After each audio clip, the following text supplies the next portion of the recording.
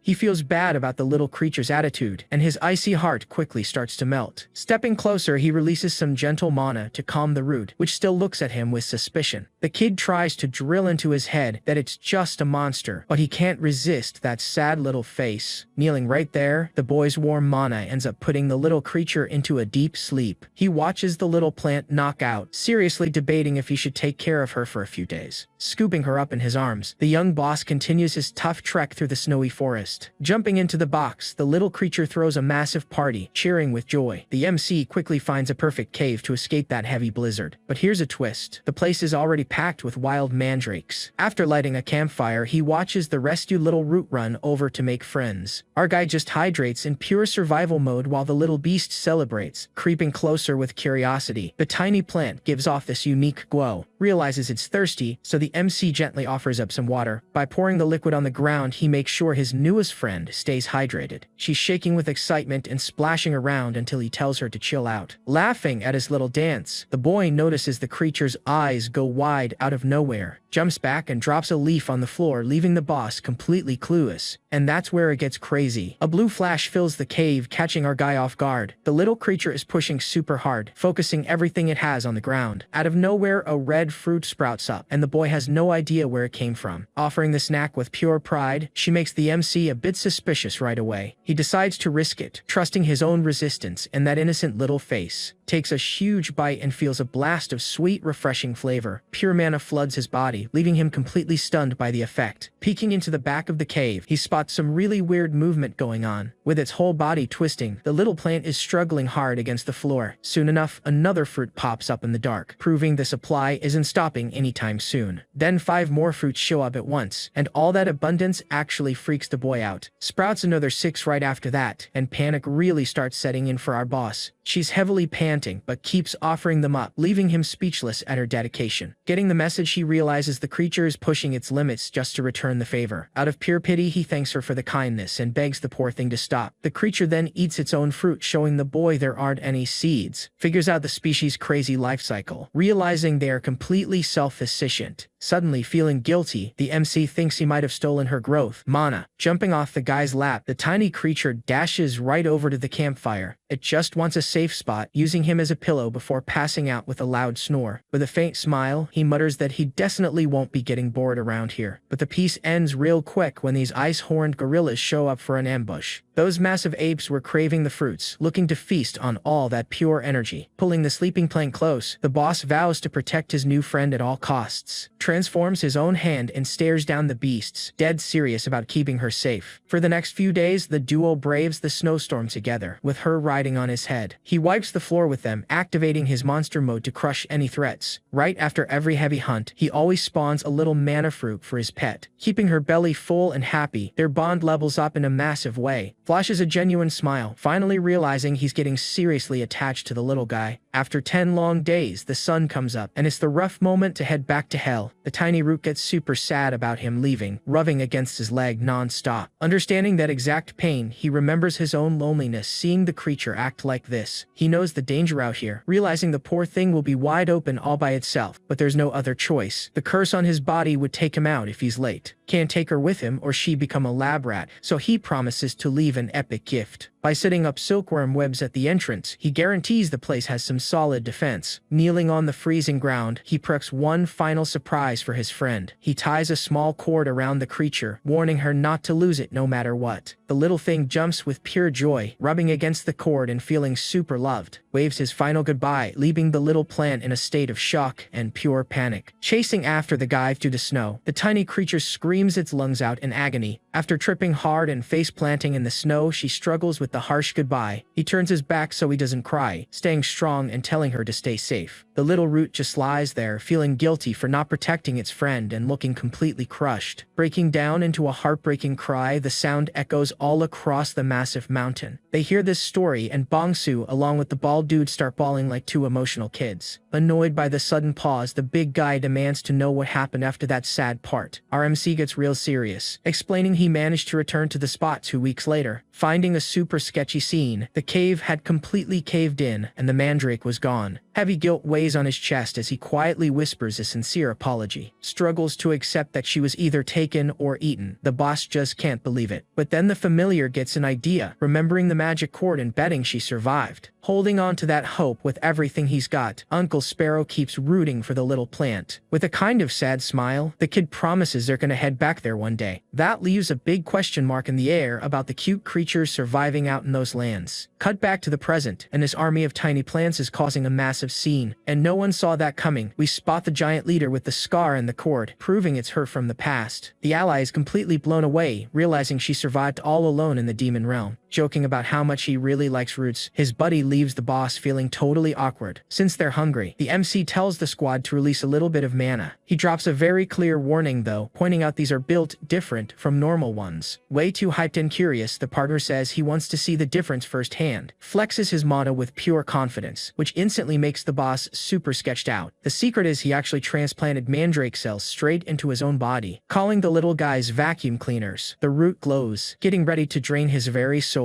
In a state of pure panic, the old dude feels his mana getting forcefully ripped away. He explains the real issue, saying they're starving for his massive amounts of energy, turns into an absolute husk. The poor guy just can't believe this is actually happening, just showing a face of total defeat as all his energy completely goes down the drain. As the alchemist faceplants hard on the ground, the weird mascot runs over in a panic. Shaking the knocked out body, the tiny creature starts acting out this massive soap opera drama. It's such a humiliating defeat and pretty much the end of a line for a rank A alchemist. Notices the mandrake's actually throwing up, and the girl realizes his mana tasted like hot garbage. Over in a fancy office, a shady voice starts questioning the attack on the lab. She's furious, yelling about how she invested heavy cash just for everything to turn to scrap. Applying some serious pressure, they demand to know how he's gonna pay for all the damage. The suit is sweating bullets, warning them the association already launched a serious investigation. Leaves the big shot in glasses super worried about all the rumors leaking to the press. With a smug attitude, one of the scumbags mocks them for being scared of a powerless old man. He gets really ticked off, asking if anything he just said was a lie. Meanwhile, the corrupt politician is just quietly watching this entire argument play out. Opening his yellow eyes with a wicked smirk, he promises that everything is under control. Rambles about anomalies, claiming that dealing with shady setbacks is just part of the game. The politician flashes a brand new stack of cash, telling everyone in the room to just chill. And just like that, everything changes. He pulls out a map showing a massive mandrake habitat on a snowy peak. Full of doubt, the suit asks what kind of maniac could even make it to that summit. He explains the hustle, saying they only need to recruit folks who can survive halfway up. Missing the point entirely, the mustache guy doesn't even get the habitat scheme at all. Takes it a step further, saying with this item, they'll create their own portals without relying on anyone. Cutting to an office, a young guy shows up looking super helpful at the front desk. Flashing this awkward smile, he scratches the back of his neck, kinda lost in the situation. Meanwhile, far away from all that, a group stares down a massive wasteland of snow. Everyone bundled up heavy, marching in a line right through the ice. Right then, our hooded MC feels a shift, and his eyes glow a bright blue, startling two of his teammates, who immediately ask what's going on. But without saying a word, he just walks off to check things out by himself. Back in the room, the suit in white clenches his fist, completely confident their plan is gonna win. Out on the ice, the leader with the man bun loses his patience and tells the kid to stop, warning him about the danger. Grabbing his shoulder, a masked dude begs him to chill out so they don't do anything stupid. Except the MC just grips his hood tight, already dead set on moving forward. Stepping right in front of everyone, he reaches out and drops a green aura to freeze the crew in their tracks. Bleeding from his face with yellow eyes, the kid screams, unleashing a huge blast of power. Slicing through the frozen landscape, the energy heads straight for an invisible target, and the impact reveals a small group of creatures that were hiding right there. A bunch of mandrakes pop up bouncing around, way too curious about that attack. Surrounding the explorers, they start jumping everywhere, having no clue what's happening. But the effort takes a toll. The MC's nose bleeds and his eyes completely lose focus. Pushed to the limit, he passes out and faceplants in the snow, making the crew rush over to help. Sensing the danger, the Manbun leader readies a skill, creating 2 orange spheres, throwing his power at the mandrakes, who just stand there staring, completely clueless. Right then, a massive energy net appears and crashes down hard on the little beasts, pinning almost all of them to the ground, leaving the creatures panicking with no way out. Except one of them, sitting on top of a rock, manages to escape by a hair. Rocking a star scar on her forehead, she immediately takes up a boss stance. Climbing the rock, the tiny thing barks orders, and the squad listens like she's a general. Soon enough, the trapped ones start gnawing at the magic net, trying to force him escape. Jumping on the backs of the others, the leader helps chew through the threads with intense focus, making the net guy scream in frustration seeing his attack get dismantled by these tiny plants. A huge brute draws his weapon and charges in, while his partner tries to recast the skill. Arm bulging with strength, the big guy gets ready to crush the mandrakes, bringing the blade down hard, but the impact just shatters the rest of the barrier. Taking advantage of the gap, the little creatures scatter everywhere in a panic. Sweating bullets, the leader looks back, but she's not giving up easily. Raising his weapon again, the brute gets ready to finish off their boss. Letting out a battle cry, he swings the blade down with no mercy right at the little beast. And that's where it gets crazy. The MC appears and stops the strike one-handed, sending out a blue shockwave. The clash is so powerful it cracks the ground, leaving the whole team with their jaws on the floor. Standing still in the middle of the dust, with the enemy's weapon buried right next to him, eyes glowing gold, he stares down the group with a dead serious glare. A massive shadow full of yellow eyes rises behind him, creating an unreal amount of pressure, dropping such a heavy aura that the entire squad collapses to the ground, shaking with terror. Turning his head, our guy looks at the tiny mandrake he just saved. Eyes watering, she looks back at him with massive gratitude. High up in the sky, the flying masked girl watches everything, realizing the MC is built different. Finding it weird, the eagle dude asks if she's sure, since he's never seen anything like it. Inside an all-white space, the kid stands there, facing the tiny plant alone on the ground. Shaking like crazy, she's torn between being nervous and super hyped. Back in the snow, he crouches in front of the mandrake, who watches him with pure curiosity. Flashing a gentle smile, the little beast seems to figure out right away he's one of the good guys. Crying tears of joy, she jumps right onto him, glowing with happiness. Holding the cute little thing in his arms so carefully, she just eats up the affection. Snuggling into the boy's arms, looking all shy and happy to be alive. Glancing over at the rest of the pack, the other mandrakes follow every single move. Suddenly, the leader decides to rip off a piece of his shirt collar, jumping down right after, carrying that class trophy along with her. Scrap in hand, she stares down her own people with a super determined face, hyping up the rest of the crew, who start bouncing, ready to follow their boss. Vibrating hard, the leaf on the tiny leader's head starts growing at a wild pace. Sweating from the sheer effort, her little body shakes entirely in the middle of a transformation. A much larger shadow appears in the background, making it obvious she's getting a major glow-up. Wrapping up the process, the creature is now rocking some leaf-made sandals. Just watching the scene unfold, the MC sees the newly upgraded leader taking charge of the pack. Watching from above, the winged creatures see the little plants gathered up in front of him. Sporting a smirk, the kid tells Eagle Dude to chill out, saying they're just mandrakes. Soon the evolved leader lets out a shout, sounding like a general hyping up for war. Right after that, a hunter from the group throws himself on the ground, bowing to the MC. Super awkward. Going wide-eyed, our guy has zero clue what that behavior is all about. Keeping his forehead buried in the snow, the hunter shows total submission. Crouching down to help, the masked girl points out. The guy looks like he hit his limit, but the second the MC grabs the guy, he gets shocked by his condition. All bruised and panting, this dark purple energy starts pouring out of his body. Watching closely, the masked girl tries to figure out what the heck is going on, until a weird mark on the injured guy's arm glows with that same purple light. Laying his ally down gently, the MC notices the guy's body is already ice cold. And just like that, everything changed. His eye flashes orange, figuring out what happened, and he gets absolutely furious. Standing up, he glares at the fallen hunter's two partners, who are shivering in fear. Grinding his teeth in pure rage, one of the brutes can't handle that heavy pressure. The MC's eyes turn red, and a sinister aura unleashes some massive bloodlust. Flashing a cocky smile, the brute dares him to make a move. Such a clown. In the blink of an eye, our guy slams one explorer's head right into the rocks. Dropping a heavy stomp right after, he cracks the ground and sends everyone flying from the shockwave, making a hooded goon panic as he sees the energy coming straight to slice him up. Breathing out cold air, the MC keeps up that freezing lethal glare, The last two standing shake like crazy under that overwhelming pressure. Eye glowing brightly, he watches the survivors in dead silence. From a distance, the mandrakes just watch quietly, not getting the beef at all. After a bit, he sits near his ally's body, with the tiny plant resting on his head. Staying silent, he stares off into the horizon, looking dead serious. Flashing back to the day he met the kid, who called out to him super hyped on the street. Back then, our MC was actually surprised by the boy's energy. Smiling and giving a thumbs up, he was just overflowing with confidence. But the memory fades, and the hunter's final breath starts echoing in his mind again. Locking in his gaze, he throws on an expression of pure determination. Right then, the alchemist in pajamas comes flying in, grabbed by the winged woman, screaming his lungs out. Getting tossed to the ground, the healer goes rolling through the snow, scared out of his mind, sliding face first into the ice, stopping right at our boy's feet. Lifting his head all dizzy, he tries to process where he just landed. Wasting no time, the healer casts a bright green spell on the injured kid's body. Sweating bullets, he sadly realizes the healing spell isn't doing a single thing. Grinding his teeth, the MC gets massively frustrated with the result. Hand on his chin, he thinks fast, trying to find a way out of this mess. Right then, the healer gets a massive shock, his eyes going wide. Our MC starts drawing a giant magic circle right in the snow with his finger, leaving the chubby dude completely speechless at the brutal perfection of the design. Recognizing the pattern from an ancient book, he spots that red glow of forbidden magic. Glancing at the scattered bodies, the winged duo realizes the kid is way more dangerous. And that's where it gets crazy. The healer freaks out, asking how he knows resurrection magic, since it costs a soul. But the MC just flashes a confident smirk, knowing exactly what he's doing. Flashing back to his time in the secret facility, he was living surrounded by scientists. Strapped to a chair and completely beaten down, he glared at the guys with pure defiance. Smiling in a sinister way, he bragged about being immortal and taking any hit. Right after that, the whole building blows up, sending people flying everywhere. Turns out that exact same red circle was the trick he used to escape that nightmare. Back on the ice, our guy takes off his shirt, looking super shredded, and preps for the ritual. Taking off his shirt, our boy lets everyone know he's ready to start. Right then, Kim sits in a magic circle behind him and kicks off the extraction. The mystic seal glows bright the second he touches the guy's back. Focused, the manager takes a deep breath to save Bongsu and help our MC. Without hesitating, the researcher pushes all his mana to make this thing work. And would you look at that? The energy takes physical form right on his back. He is pumped, cheering that now they just gotta transfer it all to the newbie. Out of nowhere, the alchemist starts getting bodied by something unseen. Our MC turns around and sees the mandrakes going all out on the dude. Panicking, Kim tries to calm the creatures down, saying it's a huge misunderstanding. With all this chaos, the kid actually considers sending the little guys home, giving the medicine to his sick buddy. Over on the rock, Bonsu stays knocked out while the ritual keeps going. Bit by bit, that dark mark on his arm starts to fade away. His breathing lightens up and finally goes back to a normal rhythm. Crying his eyes out, the manager yells that it worked and thanks the boy. Later on, our protagonist talks about how ironic fate can be. To him, the way life twists and turns is honestly pretty funny. Kim promises he'll handle the care and meds for the young hunter. Turns out, this magic circle is banned for being way too dangerous. Because of that, our MC says he's gonna wipe the manager's memories. And that's where it gets crazy. Those arrogant hunters are getting drained too. Dropping down to rank D, they still manage to dip through the gate just fine. Confused, the bird leader asks if they're really getting let go like that. Even the manager suggests it'd be safer to wipe those guys' minds. Keeping his cool, the kid refuses and says they're gonna remember everything. All of this humiliation is needed to see if they stop acting like clowns. On the ground, the scumbags hear this, sweating cold out of pure fear. Chill as ever, the birdman accepts the call without complaining, but sending the crew away just like that feels like a massive waste. A brilliant idea pops right into our boy's head. He orders the hunters to build a lab right there in the snow. Kim almost has a heart attack from pure joy about this new research spot. Fired up, the alchemist starts prepping things right on the spot. The ally keeps an eye on the newbies and asks where the kid is heading. Stuffing his hands in his pockets, he gets ready to bounce. Duan grabs the sleeping mandrake and says he's taking the little guy. Up high, he cuts through the freezing sky with full force. Heavy claws land hard right in the middle of the soft snow. Asking the big beast to wait, he suddenly notices the little one crying. In no rush, the MC kneels down and unzips his travel bag on the ground. A bunch of cute, smiling faces start peeking out from inside. Bursting with joy, the little sprouts jump and run all over the ice. He smiles, knowing there's no place in the world like home. Holding little Dodak, they just stare at each other in a farewell vibe.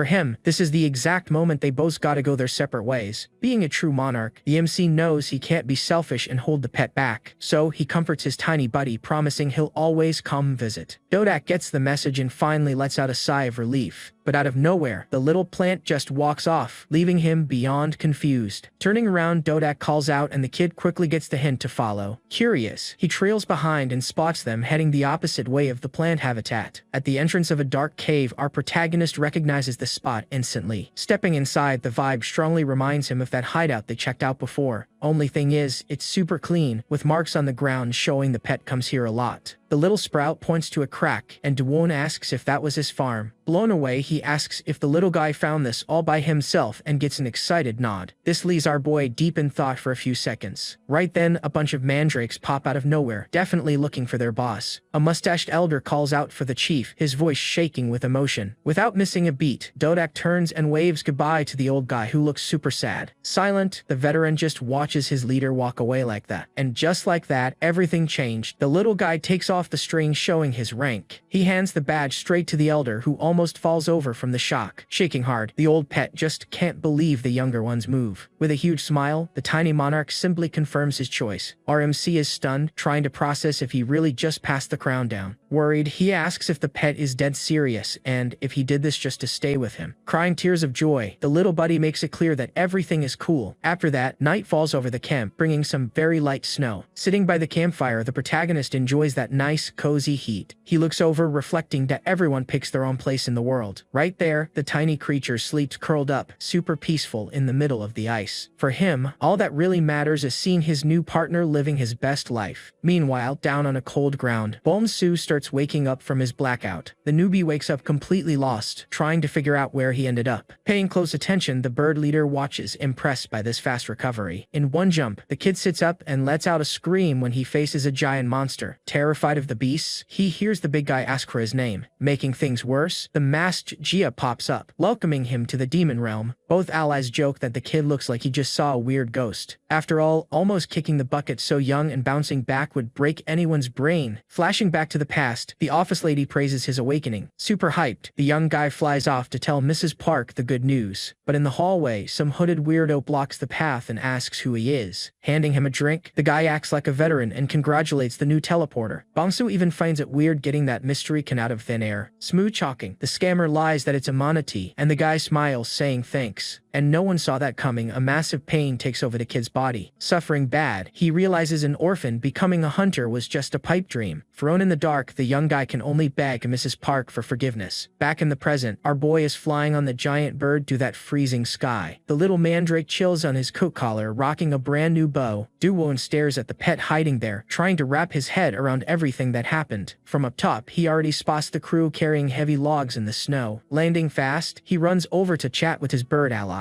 The kid immediately wants to know if draining the energy from those bums is done. Wasting no time, the guy explains he put them to work on construction so they wouldn't slack off. He points to the side, showing the prisoners sweating bullets to gather the wood. There's even a squad already setting up the base for the manager's newest lab. Smiling with relief, the kid enjoys the peace, but his ally mentions they use a little force. Ya taught those newbies a harsh lesson. Earlier, she even sat on the guys complaining. In a flashback, one of them freaks out, questioning the drain just because of one kid's close call. He yells that it took 20 years to reach rank A, just trying to make some cash. And the bird boss just ignores the tantrum, calling the next in line with his arms crossed. These guys think about fighting back in the snow, but taking on disaster-level monsters is crazy. One even tries to say the rank A guys could win, only to get mercilessly crushed. Massive in her beast form, the big girl steps on the jerk, asking if they were gonna try. Back in the present, the ally warns she needs to chill. Kim stays completely quiet after the slap. With giant wings, the beast warns she forgives a lot, except anyone hurting a kid. She tells them to choose between losing their mana or something worse. Terrified, one agrees instantly. Yelling at the scrubs, she lays down the law. Duwon actually finds the whole vibe scary. Soon, the boss mentions the construction will finish fast. The boy agrees, since they build well. At that moment, the manager confirms he dumped the mana like they planned, earning major props. Worried, the kid asks about the newbie. Kim says he woke up fine, but he's in shock. shock. When they suggest a visit, the protagonist just takes a deep breath in complete silence. Sitting on a rock, Bong-soo spots the boy walking up quietly to check if he's doing alright. Polite, the young man says his full name, but the MC prefers just being called Hyun. Right away, our hero notices something way different about the young hunter's look. The newbie's bangs turned pure white after that terrifying close call. His manacore also grew way too much, something the kid decides to look into later. Then the boy drops that he saved his life just for him to look like a walking zombie. Looking sad, the young man vents, saying he feels like the biggest failure around. All because Mrs. Park believed in him and even paid his bus fare so he could shine. Falling for the first scammer he saw, he now cries without any direction in life. Real quiet, Do-woon just calls the kid's name in a much more serious tone. Without delay, he stands up and tells the newbie to take a walk with him around the camp. Up ahead, that shameless hooded scammer is mixed in with the construction crew. The crook is already coughing with a hand on his neck, looking rough from the hard labor. And this is where it gets good. The MC smashes the guy into the ground, showing the newbie the culprit. Exposing the scam, he explains the fraud used puppet magic to trick the poor guy. Cold as ice, the boy says he can finish the dude right there, if that's what he wants. Clenching his fist, shaking with anger, he glares at the scammer tossed right on the ground. After thinking it over, he speaks up and says, with pure certainty, that he doesn't want this revenge. He gets that he's alive, the villain lost his powers, and there will always be bad people out there. Now, the plan is to level up so he can prevent anyone else from falling for this kind of trap. Proud of that choice, Do-woon cracks a genuine smile seeing the guy's glow up. Then he announces the thug is forgiven, ordering the trash back to the heavy lifting. Turning his back, the kid tells Bong-soo to start training Mana with manager Kim ASAP. Shocked, the young guy hesitates, but the MC explains he's also from the slums and wants to help his own. Everyone jumps in and offers help since the whole squad knows how rough the streets can be. Unable to hold back the emotion, the newbie breaks down crying out of pure gratitude. Kim gives the boy a tight hug, sealing his spot in their crazy family. Chuckling, the boy bets that with good training, this kid will even surpass Jisok. In a nice surprise, the cute mandrake jumps out of his jacket pocket all hyped up. The bird ally spots the pet's new ribbon, and the kid explains the whole leadership drama. Explaining the new king, he pets the mascot, who's actually gonna live with them for real now. This is the very first time the big beast has seen a monster pass the crown to someone else. Determined, the kid says he's flying to the forest to show the little guy his new home. Keeping it chill, the leader tells him not to worry about them and sends his best to the base crew. Instantly, Do-won takes off, ripping through the sky with the mascot catching a ride on his head. Watching his savior vanish up high, Bong-soo thinks about how much that kid helped him. After all, what kind of crazy savior shows up out of nowhere and makes your life so much better? The ally reads his mind and laughs out loud, saying the boss is completely unhinged. That catches the young guy way off guard, leaving his brain even more broken. But Jia explains he never had anything to lose, which is why he's not scared of danger. Growing up as a test subject, today he just wants peace and to build little houses in the demon dimension. Far away, the boy lands in a sunny field and finds the crew's silence pretty weird. Jisok quickly lets out a yell calling for Hume, and the MC just waves, waiting for the updates. Rushing over, Nari cries that he took too long, leaving the kid entirely confused. In total shock, the girl screams that Gusisi dropped off the map completely. Suddenly the mood gets heavy, and he asks the girl to properly explain this whole mess. Sobbing hard, she says she searched everywhere with the crafter, but no sign of the beasts. Earlier she went screaming by the waterfall looking for the owl, coming back empty-handed. Jisok, on the other hand, swept the whole forest, yelling for Sasa, with zero clues about the missing guy. Dead serious, the MC closes his eyes to pop his max senses and figure out the drama. A full mana sweep tracks every single inch of that map, hunting for clues. His eyes pierce through the thick brush, not letting a single leaf slip by. And surprisingly, there aren't any footprints or signs of invaders in this whole area.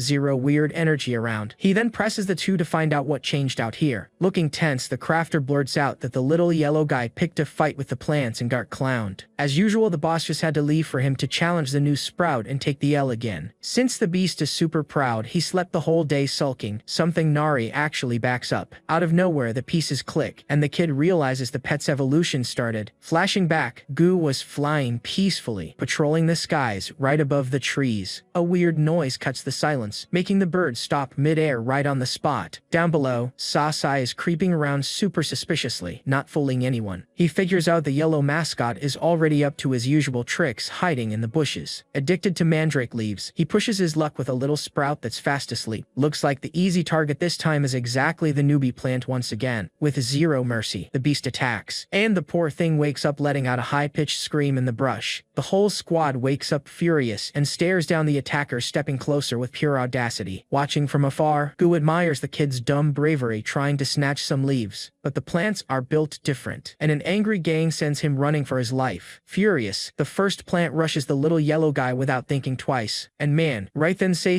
gets tossed and takes a downright pathetic beating on the spot. The little yellow plant gets dumped on the ground, honestly just whining in pain. Trying to stand up erect, he bumps into an orange flower and has no clue what's going on. Right then, Gu lands complaining about his stubbornness since there's plenty of easy greens to eat. Without hesitation, the owl tells him to swallow the flower because it packs a ton of strong mystic energy. Glowing, he devours the plant, looking all happy, and Gu actually feels some maternal pride. Yet, the joy is short-lived because the mascot's skin starts getting all deformed. Digging through his memory, the owl realizes instantly that his buddy is forcing an evolution. This process is brutal. If the vibe isn't perfect, the beast is just gonna bite the dust. Worse yet, nobody can step in to help, otherwise a bizarre mutation is guaranteed. Reading the signs, the bird already notices the transformation is gonna blow up real quick. Since his partner is way too weak, Gu decides to drag him to a safe spot in a rush. With the beast in his claws, he tears through the sky, flying toward the family's hideout in pure panic. Arriving there, he sees the place deserted and screams desperately for the boss, or any kind of backup. To their massive bad luck, neither Jisok nor the little girl were there to save the day. Panicking hard, Gu needs to find a warm spot for his little buddy ASAP. The guilt hits deep, because there's no way to explain this to the rest of the crew. Feeling super sad, the bird just wants to know when the boss is coming back to save the day. But time is ticking, and he needs to make a move. He then puts the big yellow guy on his head and decides to handle things himself. Flying fast, the duo heads straight into a dark and super creepy cave. Back in the present, the panting owl explains the spot is right behind their house. Just remembering the danger and the monsters on the way makes the poor guy shake. Gu leaves the pet on the ground, hoping that corner is safe. Suddenly, a bizarre scream echoes from the stone roof. Out of nowhere, a huge flock of giant bats dives right at them. These beasts tear through the air, completely fired up and ready to strike. Shaking a lot, the bird hugs his buddy and swears to protect him. And no one saw that coming. A massive flash wipes the beasts out instantly. Through the smoke, a familiar shadow mentions he already knew about the hideout. The little duo looks up, practically crying out of relief. Calmly, Do-woon explains he tracked the magic energy of the two runaways. He knows their auras perfectly, so finding the guys in the woods was a breeze. Checking the little yellow guy's skin, the MC confirms the evolution already started. The boy then asks if the pet wants a more chill spot for this. Quickly, the owl points to a rock deep inside the cave. The vibe there is damp, but since it's cold, the kid decides to warm things up. With a touch of mana, he makes the air super warm, just like a volcanic zone. Curious, Gu doubts a baby could handle the shock of this fast change. Calmly, he explains that shedding skin is just about survival. That triggered a raw instinct since he got tired of getting clowned by the plants. The real question is if the little yellow beast will come out of this way stronger. To be honest, the kid is super anxious to see how this plays out. And just like that, everything changed. A crazy flash swallows the pet whole. Blinking non-stop, the owl can't believe his eyes. 2 seconds later, even our protagonist is left speechless. In the middle of the glow, a bizarre orange flower pops up, shocking everyone. Saisei appears with smooth skin, completely refreshed and singing happily. Nobody understands the grass on his head, but the boss decides to head back to base. Later on, the crew finally steps foot at home, under a bright blue sky. The little girl already runs over, scolding the bird for vanishing without a word. Trying to escape, the beast struggles to explain he doesn't speak human. As for the cook, he just wants to know about his partner and that weird flower on his head. He decides to play it safe, telling everyone to let the newborn get some sleep. Jisuk already starts whipping up some magic baby food for when the beast wakes up. With a smile, the MC recognizes the noise from the other little plants in the garden. They're feeling super needy, crying because they missed their owner so much. Taking the blame for disappearing, he walks up handing out mana food to the whole squad. Right after that, he pulls out a pot, revealing the family's newest surprise. The cute former leader pops up, rocking a bow on his chest and a super tough look. Breathing a sigh of relief, Do-woon is hyped that the squad accepted the newbie without an issue. And since their bond is strong, there's zero fight for the throne, keeping the peace in the grass. That youngest plant is the one hyping up the buddy's arrival the most. In the middle of the party, the star beast looks right at the MC. The truth is, the clingy little king refuses to leave the boss's side at all. Climbing up to his shoulder, he knocks out right there, forcing the kid to get a fanny pack. Confused, Gisok tries to understand the adoption, and the boss talks about their reunion out in the snow. To him, bumping into the mascot again land was pure destiny. She suggests the kid should carry the plant everywhere from now on. But when she drops the word head pats, the test subject's brain completely short-circuits. Completely stunned. Even the giant bird judges the protagonist for being so clueless. The little girl instantly shows exactly how you put a baby to sleep with some affection. Rubbing her heavy hand on the owl, she repeats the word with zero mercy. The poor beast panics, demanding she let go of his head right now. He zones out entirely and decides that Kafune is the perfect name for the newbie. At that moment, the giant bird girl lands on the spot and the little girl immediately celebrates. Swiftly, the masked beast asks if the new lab paid off. He turns redder than a tomato, stuttering super hard in front of his crush. With pure respect, he greets the lady, who sweetly calls him chef. Freaking out inside, the guy repeats the nickname 1,000 times in his own head. His motivation skyrockets, swearing to become the bird woman's official top chef. She breaks the mood, letting them know the snow base is fully ready to go. Seeing this proves that making hunters do forced labor gets results way fast. Logically, the whole squad freaks out, wanting a grand tour of the place. But since the little yellow guy just got reborn, the trip gets pushed to the next day. Dinner turns into a massive party, and the girl already runs to sort out their winter coats. Late at night, a giant full moon lights up the entire camp. Gia stays on lookout from a high branch, making sure the whole crew stays safe. Scanning the dark, she spots some weird movement way down in the garden. A mysterious little dot of light starts blinking right in the middle of the mana roots. It's all Sasai's doing, with his flower flashing like neon in the middle of the night. Instantly, the little sprouts surround the beast, super curious about that light. A second later, his plant pulses so hard it looks like a flashlight. As always, one of the plant crosses its arms, beyond jealous of the little show, but he just ignores the haters, fully focusing on some crazy plan he's cooking up. Widening his eyes, the little yellow guy goes straight for his master play. This turns into a mess when he jumps on the back of a hiked-up sprout. Like a tiny king, he hitches a ride to a brand new hole the gang just dug out. Saisei gets into the dirt with only his head sticking out, fully believing he's crushing it. They stand around staring at him with dead serious funeral faces. Slowly, he mumbles some noises, trying to mimic their roots' language. He wants to play the evil genius, plotting to steal all their nutrients. Then the tables turn, and a harsh reaction hits his body with full force. Taking a magic shock, the little guy almost passes out, having zero clue why he failed. In a state of deep shock, the poor guy's flower wilts instantly out of pure sadness. The result is some desperate crying over the humiliation of completely blowing it. Far away, the girl laughs at the scene, and the kid tries to decode the mascot's stupidity. Do-One realizes he tried to blend in, but only got a luxury burial from his friends. It actually makes you feel bad. The little beast starts bawling, left behind in the flower bed. Watching this drives Goo crazy, so he tells him to get out of the dirt and drop the drama. So the boss goes over to save the delusional guy just so everyone can sleep in peace. Morning breaks and the squad arrives at the snowy base, leaving the girl completely speechless. Drooling over the setup, Nari screams that the place is way too cool. In a panic, the crafter doubts his crush actually designed that crazy setup all by herself. The MC praises the pro-level quality of the giant building that became the lab. Next to the bird leader, the MC flexes his builds, and the guy agrees it looks top tier. Right then, Kim shows up with gear from the human world, sparking new ideas for the boss. The manager asks about Bong Su, and the kid mentions he's already safe practicing mana over there. Satisfied with that, Do-Won cracks a smile and says it's time to make a real move. Looking at those scrubs shivering in the snow, he figures they can finally send the crew back. Quickly, he orders the alchemist to cast a silence spell on them and take all the heat. The magic triggers if they even think about talking, but Jisok gets completely shocked by the idea. To the crafter, that ancient charm is super easy to break, but the MC guarantees it's fatal. Doubting it, the cook questions him. Keeping it chill, the kid drops his aura and says yes. Far away, some dude tells President Go that a bunch of rank I hunters dropped back to rank D. A politician throws a massive fit, demanding why they can't just break such a simple spell. Under pressure, the association leader listens to the suit's rant while sweating cold. He then reminds the politician about the exact same case that went down 57 years ago. Someone sealed it with pure mana, making it impossible to crack, and the suit remembers. Holding an orb, the boss suspects Yunsu is to blame, using some ancient technique. Even thinking it's pure nonsense, the politician sees a golden chance to take his rival down. Out of options, Go decides to greenlight that so-called slum cleanup project for real. Laughing like a creep, the politician agrees and orders them to push the original plans forward. Back in the snow, Nari plays around while the MC and the bird sip some hot tea. With the magic locked in, the kid tells the hunter squad to bounce out of there ASAP, giving them a final warning to live right and never touch a single hair on a kid's head. The crafter is left speechless, thinking this whole mana seal talk is completely completely impossible. And this is where it gets good. He remembers that bizarre incident from 50 years ago. In the records, a mad scientist confessed to some weird forbidden tests with chimeras. The catch is the guy had a silence spell on him, locking away every detail about the place. Actually, tons of rank S hunters tried to break it and failed, turning into an endless mystery. Connecting the dots, he realizes the boss's technique is exactly like the one from that crazy day. Right then, the giant bird guy distractedly snags a cookie right off their table. Chia pops up fuming with anger, demanding to know if the scrub really just stole her food. Sprinting away, the big guy screams for help while the crafter watches, thinking about the MC's childhood. To him, our boy has got to be some ancient, super sinister chimera hunter. Deep in thought, he can't even imagine the hell the guy went through to get this far. Crying real tears, Aesop pledges his loyalty, but the boss cuts him off, inviting him for a run. Hyped, the dude agrees instantly but remembers those caves are heavy danger zones. Duan explains the weather is wild and they gotta rush to prep for the winter. Turns out the snow in the forest region is known as a silent invader. From the outside, it looks normal, but it packs an acid that corrodes and melts regular plants. Because of that, everything melts in the cold and pops back up soaring once spring hits. In a panic, the duo asks if their wooden house is gonna get wiped out in all this mess. Laughing at their faces, the boss promises the base is rock solid and nothing's falling down. Kim points out there's a mushroom in the cave that cancels the acid, and the MC agrees right away. Freaking out over the idea of a neon green house, the crafter's nose actually starts bleeding. The kid roasts his perfect timing, since he pulled the exact same embarrassing stunt at the coast. Whining, the cook yells that this is way too unfair to him. Soon after, he tells the guy to head to the human world to rest and calls Kim over to show him something. He shows 2 sick sprouts in a bowl that aren't getting better as fast as they should. Analyzing the issue, Kim realizes they lack mana and decides to take them to the new lab. Right after, the researcher mentions he saved a special little gift for the protagonist. He pulls out a jar of magic moisturizing cream that saves the alchemist's dry skin. Since the ingredients are top tier, it works for the little girl, and even the plants in the dry cave. Hiding in the fanny pack, the cute little plant hears about the cream and gets all riled up. Without delay, he calls the girl for the expedition and she gets hyped, ready to explore everything. A bizarre noise from a snowy bush nearby suddenly grabs their attention. Out of nowhere, Chia and the bird boss pop up, announcing they're taking off and surprising everyone. The big guy says he's going to check on his own house before some scrub breaks in, then waves goodbye. Transforming into her giant bird form, Ya vanishes into the sky, flying fast with her brother catching a ride. Up on Gu, Neri asks about the map, and the kid says it's out east. The little girl finds it weird they call it a dry cave, but he swears it's no ordinary spot. Facing a massive stone canyon, the girl's jaw drops in pure awe. Blown away, she notices the peak looks like an endless stone desert stretching across the horizon. With a smirk, the protagonist pulls the crew inside right away. Neri fears the danger of the drop, but he mentions the weak energy fools, even rank B hunters. Honestly, that map is a bizarre maze that seriously messes with everyone's head. The girl quickly suggests flying through the open top, an idea he agrees would be great if it worked. Clueless, she doesn't get why they can't just fly, so he points out the slippery pillars all over the place. On top of that, the cave blocks 90% of their powers and gates just won't open. It's those exact traps that make this hole the spot where most folks end up gone for good. Hearing that, the girl freezes in terror just imagining how dangerous this map really is. To fix it, she wants to start smashing everything, and the kid lets her test her luck. Locked in, the little girl throws a heady punch at the dry rock with all her raw strength. But the wall doesn't even flinch from the hit, leaving her looking dumbfounded trying to process it. Upset about being weak, she listens as he explains the stone here absorbs shocks just like a sponge. He crushes a normal rock to prove the point, leaving the kid entirely shocked by the magic. Deep down, the boy admits he barely steps foot in there and tries to remember if he ever explored the bottom. Curious, she asks about his last visit, which was back when he was still just a test subject. Flashing back, the test subject gets orders from a guy in a lab coat to hunt down a researcher in the cave. The scientist brings up the boy's relationship with the target, while the MC just listens cold as ice. Because of lies and leaked data, the guy in the lab coat ordered the kid to wipe out all the tracks. Straight to the point, the scumbag asks if the kid understood the lethal order perfectly. With the takedown order set, the scene cuts back to the target on the cave floor, completely terrified. Shocked on the ground, Kim stares at the little monster and calls him by his old number 17. Realizing the lab betrayed him, the scientist hears the boy ask for his last words. Desperate, he explains he grabbed the last rare ingredient to cure his wife's sickness. Crying, he begs for mercy, but the young guy, shielded by the curse, only follows orders. And that's where it gets crazy. He throws it in his face that he knows about his ex-test subject's real immunity. Thrown in the dirt, the guy crawls around begging the kid to lie and say he found nobody there. He swears up and down that the kid can take him out the second the medicine is ready. Watching that kind of humiliation just to save a wife, the MC finds the whole scene pretty bizarre and illogical. Inside his messed up mind, he remembers this exact trash eliminated 100 kids on the lab beds. Cold as ever, he calls out the hypocrisy and paralyzes the scientist with the harsh, bloody truth. Panicking, the hypocrite screams at the top of his lungs that his wife is his true family. Silence takes over while the test subject's brain tries to process the word family. Right after the old man says he'd understand one day, an invisible force throws the guy backward. Behind the boy, a grotesque, creepy monster spawns from the shadows, leaving the target speechless. The giant freak charges at the MC, who doesn't even flinch, just staring down the fake evil doctor. Curious and slow, the kid turns his head and comes face to face with the massive size of that beast. Right then, a pure mana shield deflects the creature's swipe with brutal ease. Shaking nonstop on the dark ground, the guy cries out for help like a massive coward. With zero pity, Do-woon ignores the scream and grabs that scum supply backpack. Focused on the mission, he digs through the item bag to see what surprises this liar is hiding. Inside, he finds a monster cub among the green mushrooms and asks about the medicine. Shaking his head, the scientist explains he just found the lost beast with no mom around at the time. Our boy quickly drops the creature on the ground, since the guy just wanted to sell it on the black market. Terrified, the man freaks out seeing the giant beast, but the MC warns him she came to collect. Right then, the monster nudges the baby and the young guy brings up that family talk, ticking off the researcher, questioning the difference between them. Do-won leaves the hypocrite completely stunned. To him, the beast is even better for saving its own blood, shutting the coward right up. He admits it's wild seeing someone risk it all, noting that even the weak survive. But as promised, he drops the hit, only for the villain to beg to tag along with the MC. Losing his mind, the scientist screams in panic, terrified to face the monster alone. Soon he tries to give a master's order but quickly changes his tune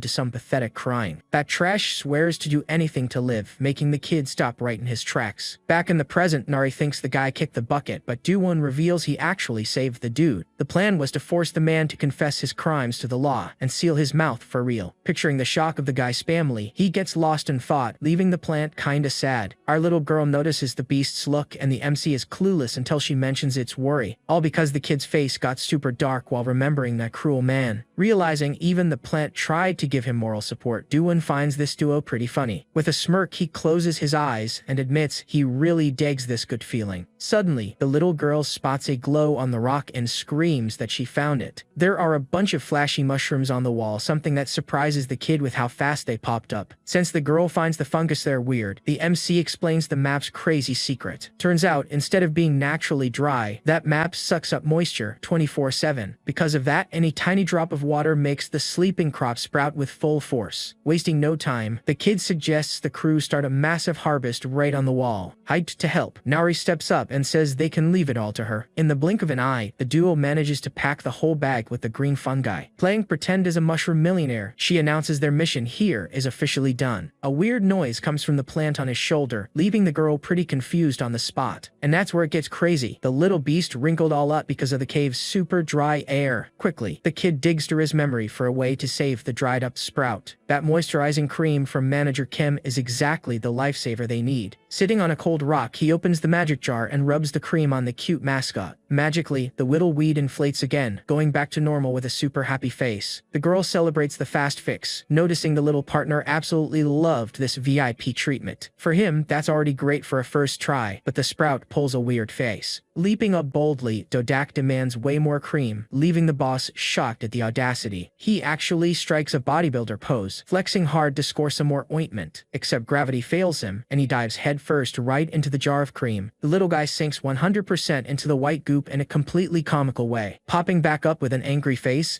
he hears the girl tell him to watch the edge. Do-won laughs his head off, catches onto the mascot's addiction, and decides to order more jars from Kim. Right after, Nari straight up asks if the new plant got an official name at the base yet. Skipping the small talk, he suggests naming the little guy Dodak to round out the squad. The kid repeats the cute word and quickly approves the idea, thinking it's awesome. A few minutes later, the boy puts Dodak to sleep, bummed out that the cream jar is empty. Calling her to leave, he hears Nori freak out, asking how they're supposed to exit that maze. To calm things down, Do-woon points out he left glowing mana trails all over the floor. His backup plan was climbing the walls, but luckily the marks are still perfectly intact. Nori gets fascinated watching those lights guide their way right through the dark. Asking about the map's debuff, the girl finds out he is running at 100%. Everything seems set up on purpose to scare off invaders with crazy debuffs and wild paths. But the kid agrees with the theory and decides to come heavily armed for the next exploration. Far away from there, Cook Nam Jisok is enjoying some peace back at his own place. Meditating peacefully, the guy almost has a heart attack seeing the insane purification of his mana. Instantly, the crafter jumps for joy and starts packing his bags for a new idea. The rush hits hard, since the team dad wants to make sure the squad is eating dinner right. Good thing the grocery run was already done, locking in the food and lights for the adventure. Since the boss's base is kinda creepy, he swears the cute decorations will brighten everything up. Squeezing the magic travel stone, the Coke gets ready to jump through space. With the boxes in hand, the plan is to stick sunflower decorations over all that slime. The portis spits him out inside, yelling with joy, only for the box to drop straight to the floor. Completely shocked, he freezes up seeing the boss mess with the plants like it's nothing. Out of nowhere, Nari shows up in sunglasses, calling him to rush over and help with the work. To keep the house from noting, the trick is to smash the fungus and plaster the walls for real. Right nearby, the bird siblings step on the plants with disgust, killing the dream of a pretty house. Crying inside, Jisok begs for some effort, but the duo just ignores the poor guy. But our boy is smiling ear to ear, finding that green slime super fun. At that moment, Manager Kim bursts into the scene, yelling about a genius discovery. His jaw drops straight to the floor when he lays eyes on the walls covered in fungus. Stunned, the researcher praises the group for finding the rare cave mushroom. Cutting to the chase, the kid asks about the update on that little metal plant. A super thin root dropped all by itself in the lab without anyone even laying a finger on it. Through the tests, Kim saw the root turned into pure liquid metal generated naturally, and no one saw that coming. Kim drops that he used the metal to lock the explosion spell. Knowing that canceling it is tough, the formula actually pauses the deadly effect, shocking everyone. Without losing his cool, Do-won gets straight to it and asks for the exact delay time. Right away, Kim calculates an insane 72 hours of magic blocking per week. That gives them 3 full days of pure freedom in the human world with zero risk of a game over. Breaking down in tears, the big guy shakes, unable to believe they'll step foot in the city again. Even the little girl feels bad and asks if the masked auntie is also dropping ninja sweat. The big guy quickly lets them know these tears are from pure joy and heavy emotion. Wanting to celebrate, the kid invites everyone for a trip outside, but the duo hesitates hard. Our little girl is already jumping for joy just thinking about this massive family outing. Focused on the science, Kim prefers staying in the trenches working hard at the lab. So, the MC tells them to hunt down Bongsu's address since Nari doesn't have her tracker. Feeling embarrassed, Jia fears walking around naked out there, and her brother tells her to take that bone off her face. He warns her that without the mask nobody will stare, and the kid is already planning to buy normal clothes. Arriving at the slum alley, Do-woon calls the newbie over, wanting to check up on his health. Super happy, the rookie keeps it real, saying he's 1,000 times better after that help. Then he lays eyes on the bird siblings and realizes they weren't just super strong. Rocking casual clothes, the duo reveals some insane magazine model beauty. Jisok struts around in a bandana, and the young guy recognizes the kid and the squad's doting dad. For Bongsu, that neighborhood stroll vibe honestly gave off real family energy. Curious, the kid asks what it feels like to step on asphalt after being gone for so long. Jia finds it all worn like home, while the big guy complains the dirt there just multiplied. The whole squad stares at the mountains of trash and agrees the slums got way worse. To explain the mess, the young guy points out that the suits pulled all the cleaning crews from the area. Looking completely defeated, he confesses the slum was just left there to rot. But just like that, everything changed. The shock hits heavy when he sees Mrs. Park tossed on the ground surrounded by thugs. Seeing the scene, Bongsu rushes to help, but the owner screams for him to run away right then. The tattooed bald guy warns he's only leaving after grabbing their protection money. Stepping up, the kid glares at the brute demanding answers, and the villain just laughs in his face. Bongsu claims the space gang doesn't run things here, but the dude says the rules have changed. Cracking his knuckles, the thug mocks the rookie's guts for trying to step up to the crew. Quick quickly. The guy lunges to strike, but a mysterious hand grips his wrist super tight. Getting mad, he yells to let go, except the grip doesn't budge and a creepy aura pops up. Then the power explodes out of nowhere, making the big guy howl in pain right in the middle of the street. On the cold ground, the henchman squirms while the MC glares down at the trash. His promise is crystal clear: next time, that bold arm is turning into a twig. The whole gang flips out seeing their boss, this big dude guy, getting clowned like that. Pulling out some iron pipes, the punks charge full speed at our boy. And just like that, everything changed. The weapons turn to dust when the big bird guy blocks the hit. Laughing at the shards in his hand, the ally notes that the slums are still the same old chaos. Bong Su and the owner drop their jaws at the cracked level of these new saviors. But one of the thugs runs off to warn the boss, and the kid tells them not to chase him yet. Down on the floor, the bald dude swears revenge and promises a war against this mystery crew. A tiny voice grabs their attention, and Nari pops up claiming they are the Coconut family. She says he's gonna get a lesson, leaving the brute completely and utterly glitched out. Calming down, everyone steps into the shop that just got a massive makeover and looks gorgeous. Madam Part confesses that just selling clothes wasn't paying the bills in the slums. Because of that, she flipped the store and started selling basic hunter gear too. Checking out the new pans, Jisok even thinks about taking some basic cooking classes. The owner quickly scolds the rookie for vanishing for days, and he awkwardly apologizes. With a serious tone, she asks if he had an awakening, leaving the boy a bit frozen on the spot. He then shows off his powers and happily confirms he's a super rare teleportation hunter. Overjoyed, she messes up his hair, and the crafter finds that scene super cute to watch. However, the cook suddenly freezes up with a look of pure shock on his face. Ya steps out of the fitting room in a stunning dress, and the little girl rushes over to hype up the outfit, turning red as a tomato. The guy stammers, saying she looks beautiful like that. The vibe is great, and the shop owner catches the heavy crush in the air right away. Winking at the guy, she roots for the couple, knowing those two make a really great match. For his first time in casual wear, the goofball tries to figure out if he looks stylish enough to impress. Right after, the big guy shows up in a suit and tie, flexing a ton of style for the squad. Madam Park almost falls over, thinking the man turned into a famous movie star. He even finds it weird that such a handsome dude lives hidden behind a bizarre bone mask. Teasing his sister about a picnic, she immediately threatens to wipe the floor with him. Stuck in a floral shirt, the kid complains non-stop about how uncomfortable fashion is. Gia agrees 100% and promises to rip off that party dress the second she steps home, pulling out his wallet to pay. The boy hears that all of this is a huge gift from her. The blonde swears it's payback for helping earlier and for saving poor Bongsu. But since she insists so much, the MC ends up happily accepting the cool freebies. Getting serious, he focuses on the henchman tossed on the floor and warns it's heavy cleanup time. He asks what kind of lame excuse these scumbags use to squeeze money out of the slums. Park drops the rumors about the Gold City project planning to demolish the place without mercy. Making things worse, the gang pretends to collect defense funds just to rob their own suffering people. Her shop hasn't been making much lately, so paying off those clowns was impossible. Catching on to the drama, the young guy notes that trash always attracts some really dangerous flies. Denny steps up to the crushed brute and demands to know where the coward came from. That henchman stutters in pure panic, asking why he needs the boss's address. Looking dead serious, the kid warns he's about to do a deep clean on the neighborhood trash. Lee Duchio loses his mind in his own office after hearing his right-hand man got bodied out there. The thugs shake in fear, reporting that it was some completely unknown people in the area. Gritting his teeth, the big boss won't accept anyone messing with the space gang on his turf. He swears heavy retaliation and orders the squad to arm themselves to the teeth for a direct clash. And that's where it gets crazy. The door goes flying and a goon yells that the base is under attack. The trail of destruction is wild, with dozens of thugs already wiped out in the hallway. Confidently, Jisoo steps on the punks while announcing the Coconut family name to their villain leader. But the bad guy doesn't even care about that bizarre name and charges in, wanting to crush everyone with his fists. Arriving at the main hall, he goes into pure shock seeing his whole army on the floor. Filled with rage, the boss steps to Jisoo, demanding if he's the one who caused this massive mess. Calmly, the crafter flashes a mocking smirk at the sheer number of punks in that place. Our MC tells his partner to handle it all solo as long as he doesn't set the base on fire. The mission spooks the cook, since the whole rival group looks like strong awakened fighters. Duan keeps it real. To be a true A rank, the guy has to completely body these worms. Fueled by that heavy motivation, the cook screams he's gonna get the job done and rank up. Watching from the corner, the rest of the squad eats popcorn while Nari cheers him on. They suggest a tactical retreat, except the overly proud leader decides to clash head-on. The villain analyzes Gisaka's brutal strength, guessing he's a focused B-rank tank. In his mind, that bizarre crew could only be the League President's hired goons. Jisok mocks the thug for talking too much and calls for a one-on-one with zero patience left. Completely blinded by hate, the leader attacks, throwing ultra-fast punches his way, but the cook playfully dodges every punch, showing he's already on a whole other combat level. He can see every single movement, finding the guy's strikes ridiculously slow. Keeping full focus, the partner even has to hold back so he doesn't obliterate the poor rival. The smash on the ground spreads a massive crater, throwing all the extras far away instantly. Jisok loses his mind over his own cracked power, noticing how much he leveled up beside this new family. With an unexpected compliment from his crush behind him, the goofball melts with happiness right there. Quickly, the MC warns that the beef isn't over yet, demanding total focus on the fight. A killer instinct warns the crafter of the imminent danger popping up behind his back. That beast gets up huffing with lethal claws on his hands, promising to shred the rookie to pieces. Spinning his claws like a crazy chainsaw, he charges forward, wanting to destroy everyone in the room. The clash is brutal, but our ally takes the hit, holding off that nasty magic combo. Jisok finds it curious that the guy mixes wind magic with the raw power of an enhancement, but he swallows the villain in a super savage tornado, leaving Jia kinda tense with that scene. Without breaking a sweat, the big ally guarantees the cook already has this fight 100% won. Actually, he handed him some really valuable close combat tips just moments before. He stays calmly focused in the middle of the hurricane, coating his own punch with pure massive energy. Boom, no one saw that coming. He drops from above, smashing the villain's face with everything in a single strike. Defeated and spitting out teeth, the gang boss kisses the mat, completely and brutally destroyed. The big guy praises the ninja technique of using the magic defense shield to attack without holding back. Juwon digs the crazy fusion of magics used, giving huge props for the level up, and his crush agrees, dismantling a trashy weapon without a single ounce of physical effort. Out on the street, the hideout's old tin sign still carries the space name of the old gang. She rips the sign off by force, and the MC confirms the territory is now officially theirs. Using pure cute magic, the little girl fires off pure energy and burns a beautiful drawing right on the spot. The final art leaves the word coconut all colorful and alive, which the boy finds pretty awesome. Cheol loses it, realizing the brat has crazy powers and that maybe the guy before was the weak one. Pressuring the fully surrendered Doug, Jisok turns up the heat for him to unlock the base's secret safe. But the clown is stubborn, preferring a slow takedown over handing over the password to his highly valuable treasure. But our boys voice them there's a much faster way to fix this. With a single punch, he smashes the magic door and reveals a mountain of cash. Curious, the ally wants to know what to do with this gang if they go free. Right then, the kid asks what exactly these thugs are protecting the slums from. Ye explains they beat up anyone committing crimes to keep the streets safe. Glaring at the boss, Juwon brings up the Gold City project to demolish everything. So, he wants to know how the crew plans to stop this massive disaster. The villain throws the question right back, saying the only way out is getting stronger. He shares that the 100